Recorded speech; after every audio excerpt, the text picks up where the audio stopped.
नमस्कार। चोल राज्य की दुर्दशा अधिक समय तक नहीं रही और 985 ईस्वी में राजराज प्रथम ने राज्य की बागडोर संभाली। उन्होंने पांड्य और केरल राज्यों को जीतकर अपनी सीमा कन्याकुमारी तक बढ़ा ली। राष्ट्रकूटों, चालुक्य और पल्लवों को भी हराया, लेकिन उनके मन में एक कसक बनी रही। वे उन दैवीय आभूषणों को नहीं पा सके जिनके लिए उनके पूर्वजों ने पांड्य राज्य पर धावा बोला था और विजयश्री प्राप्त की थी। चोल वंश के राजा यह मानते थे कि चूंकि वे विजेता थे, अतः उन आभूषणों पर उनका ही अधिकार था। उन आभूषणों को प्राप्त करने के लिए ही राजराज चोल ने अपनी नौसेना की शक्ति बढ़ाई और उसके बाद समुद्र पार कर सिंघल द्वीप, लक्षद्वीप और मालदीव तक धावा बोला, लेकिन आभूषण उन्हें फिर भी नहीं मिले। सिंघल राज उत्तर के प्रदेश छोड़कर दक्षिण के घने जंगलों में जाकर रहने लगे, जहां पहुंचने में राजराज असफल रहे। राजराज चोल ने पांड्य और केरल को अपने अधीन किया, चालुक्यों और कलिंग पर आधिपत्य जमाया, कर्नाटक पर चढ़ाई कर तैलप के बेटे सत्याश्रय को 4 वर्ष के युद्ध के बाद पराजित भी किया। इतना ही नहीं तो अपनी जल सेना की मदद से आज की श्रीलंका और तब के सिंघल को भी जीत लिया, मालदीव पर भी अधिकार कर लिया।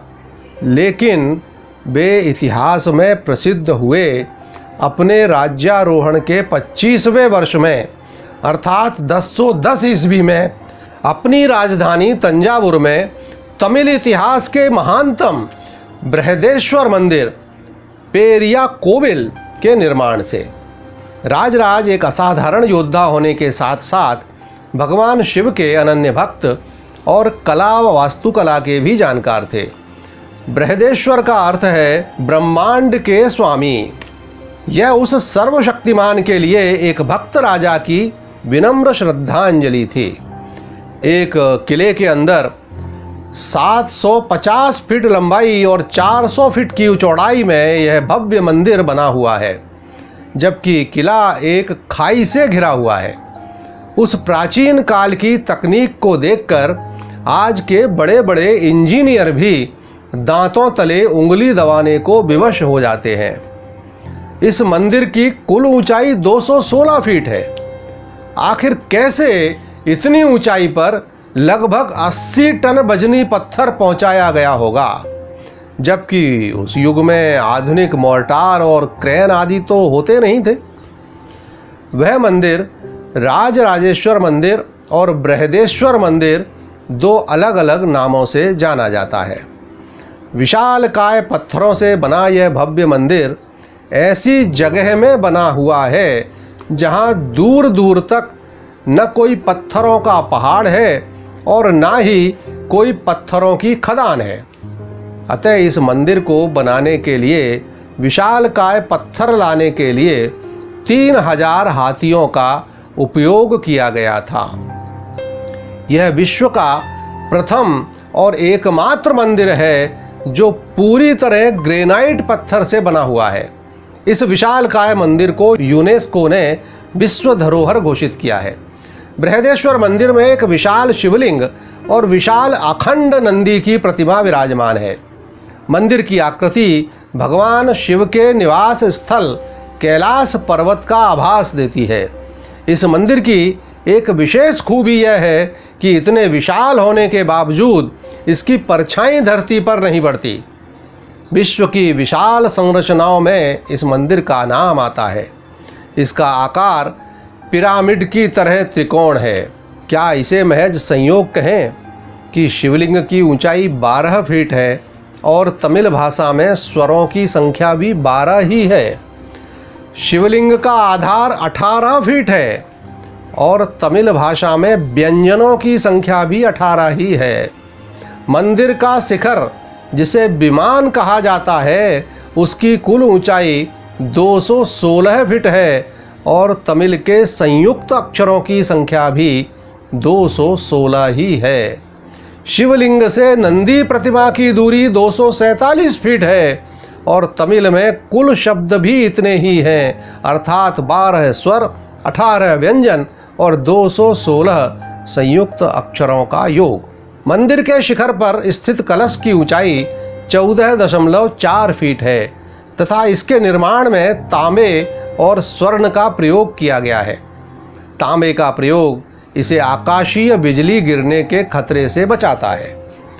कलश के अंदर वरगु, जिसे उत्तर भारत में कोंदो कहा जाता है, वह भरा रहता है।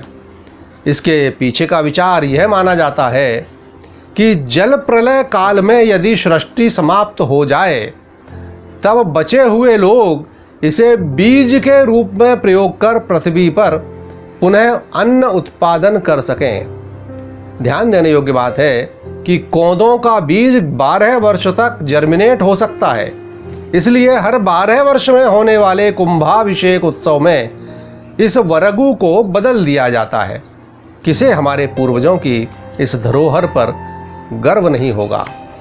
उत्तर दिशा में स्थित मुख्य प्रवेश द्वार से प्रवेश करते ही मानो आदिकाल का स्मरण हो आता है। एक पैर उठाए गदा पद्मधारी चतुर्भुज मुकुटधारी द्वारपाल भगवान विष्णु के वामनावतार और राक्षस राज महाराज बलि की कथा का स्मरण कराते हैं। मंदिर के चारों ओर परिक्रमा का गलियारा है जिसकी चौड़ाई 7 फीट है। गलियारे की दीवारों पर भगवान शिव के दरबार की सुंदर झांकियां चित्रित हैं। इस गलियारे की दीवारों को चूने के साथ प्लास्टर कर चित्रों के लिए एक बड़े कैनवास के रूप में इस्तेमाल किया गया था। दक्षिणामूर्ति, नटराज शिव, त्रिपुर संहार, नृत्यांगनाओं, संतों, योद्धाओं के चित्र चोल चित्रकला के अद्भुत उदाहरण है।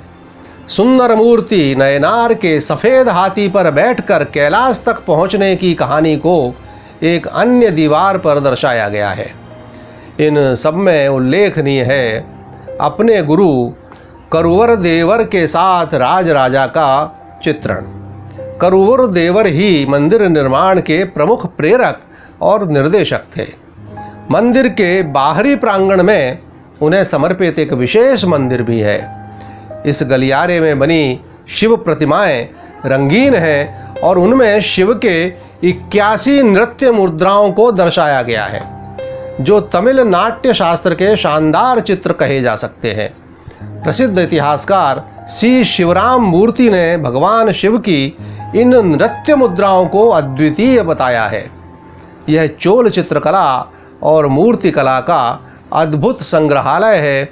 यद्यपि इसकी सुरक्षा की दृष्टि से इसे दर्शनार्थियों के लिए वर्जित कर दिया गया है।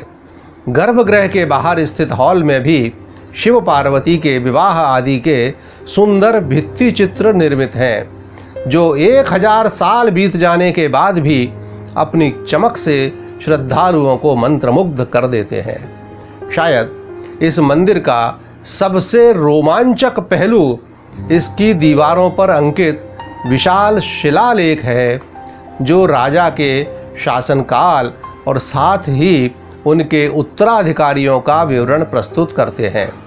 वे बताते हैं कि राजा ने मंदिर के रखरखाव, दैनिक पूजा, त्योहारों, भक्ति गीतों के गायन और नृत्य के लिए बड़ी संख्या में गांव, धन और मवेशियों को दान में दिया था।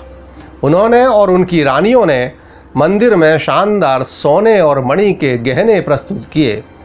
राजा उनकी प्रिय रानी लोक महादेवी और उनकी बहन कुंदाबई के दान विवरण को गर्भगृह के करीब एक शिलालेख में दर्ज किया गया है। शिलालेखों में सबसे उल्लेखनीय विवरण 400 देवदासियों को दी गई 2 गलियों का मिलता है। उनके नाम, उत्पत्ति के स्थान, उनके घरों के दरवाज़ों पर अंकित संख्या का भी विवरण इस शिलालेख में है। शिलालेखों से राजा, उनकी रानियों, उनके रिश्तेदारों, प्रमुख व्यापारियों, सैनिकों के अतिरिक्त सिंचाई के लिए बनी नहरों, अस्पतालों, स्कूलों की जानकारी भी मिलती है। है ना रोमांचक। इसके आगे की कहानी अभी और भी है, देखते रहिए आपका अपना क्रांति दूत। नमस्कार।